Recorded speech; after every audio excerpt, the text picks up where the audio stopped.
Hi everybody, here with our registered dietitian, Kaeti Shurling, talking with us about this crazy, awesome, it could be awesome question, intermittent fasting. I think I've heard this for the past 2 months about 4 times a day. People ask about it.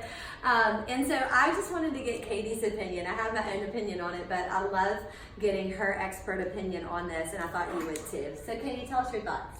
Yeah, well, intermittent fasting can mean a multitude of things. In fact, when I was kind of doing some last minute research this morning to make sure I was still accurate, they're like, you'll type that in on Google and you get just a flood, and there's so many different, intermittent fasting is just a heading for so many different types of diets or eating patterns. But I'd say the most common is probably it's like the 8 to, I forget what they call it, time restricted.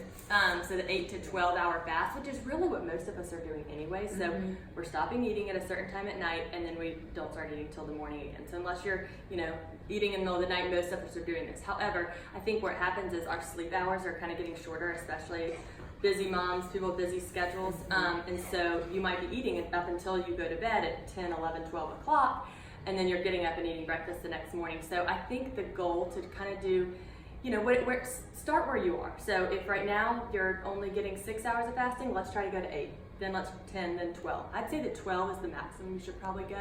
And what it's doing is it's kind of resetting your metabolism, kind of giving your body a rest and then start back again. And as Caroline has mentioned before, it's kind of what God intended for our body to do all along. So we're not creating anything new or trying to do anything crazy to our bodies. And in this regard, I think that 8 to 12 hour fast is pretty good. Unfortunately, along with that and also the 5-2, which is the going 5 days of eating healthy but nothing majorly restrictive, and then 2 days of eating a really reduced calorie diet, that's another method of intermittent fasting. Both of those, there's not a ton of research on right now. So the research they've done is predominantly in animals, or it's very short periods of time and with small groups of people. So as dietitians right now, we don't recommend it. And it's not because we said it's never going to work or it's bad, but we just don't know. And so we can't recommend anything that's not evidence-based at this point. So not to say it doesn't work for people, but I think Caroline and I both agree on this. It does work. I say it works, depending on what your goal is, but you may lose weight.